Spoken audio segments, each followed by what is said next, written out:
Mamlaka ya kupambana na bidhaa bandia imetangaza hatua kali na mbinu za kisheria za kulinda kazi za ubunifu dhidi ya ukiukaji wa haki za miliki ubunifu. Mamlaka hiyo kupitia mkurugenzi wa kupambana na bidhaa ghushi nchini Bwana John Akothen imetoa onyo kali ikieleza kuwa mtu yeyote atakayepatikana kikiuka au akiiba miliki ubunifu atakabiliwa na sheria bila huruma. Na pia naye kama kutakuwa na wizi wote, then the Anti-Counterfeit Authority pamoja na Kenya Copyright Board na wengine wote tutaweza kuhakikisha kwamba ule mtu ambaye ameweza kuiba haki miliki za mwanabiashara basi sheria itaweza kuchukua mkondo wake. Kauli ya Akothen iliungwa mkono na mkurugenzi wa mamlaka hiyo ukanda wa Pwani Bwana Ibrahim Bule, akidokeza kwamba lengo kuu la hatua hizi ni kuweka mazingira salama yatakaowahamasisha wabunifu kuendelea kuzalisha maudhui yenye tija.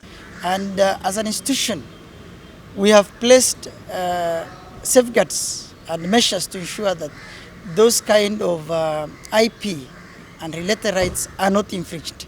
Now with this policy, we want to ensure that whoever comes up with an innovation is supported and is protected until we reach a point where their innovations are commercialized. Onyo kali hiyo ilitolewa wakati wa hamasa kwa umma iliyofanyika katika ukumbi wa kijamii wa Tononoka, kaunti ya Mombasa, ambapo jukwaa la ushirikishwaji wa wadau kuhusu sera ya miliki ubunifu iliandaliwa. Zoezi hili la ushirikishwaji wa umma limekuwa likiendelea kwa wiki 3, likiwapa wananchi fursa ya kuipitia sera hiyo na kuitoa maoni yao kote nchini. And today we are here in Mombasa. And again, we are also bringing the various stakeholders also from the nearby counties.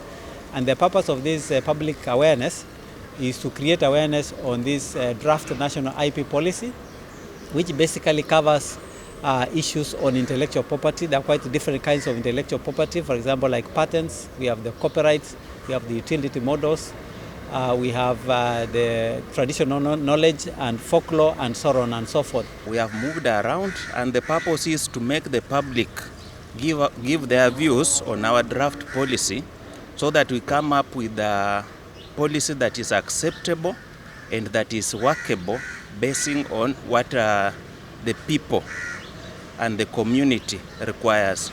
Sera hiyo mpya inalenga kuweka msingi imara wa uchapishaji wa kazi za ubunifu ili kuhakikisha wabunifu wanaweza kujipatia riziki endelevu kutokana na vipaji vyao.